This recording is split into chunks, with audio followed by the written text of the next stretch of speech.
I've been attached with the feeling of now waking up with you by my side.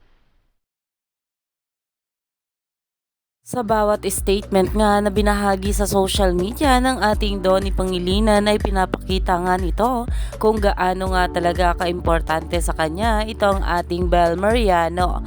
At dahil nga rin dito guys, sa bawat interview nga sa ating Bel patungkol sa Donnie natin ay talaga namang pinag-uusapan. Siyempre naman, nung una, hindi mo kami, parang nahiya akong kausapin siya, ganon.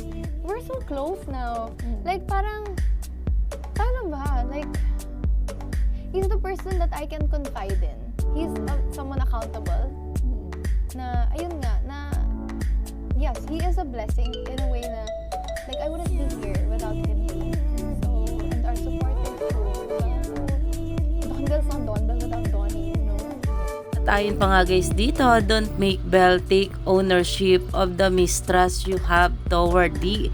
She's the partner. She's the one who with him, knows him and understand him, not you. So stop turning your emotions into drama using her name.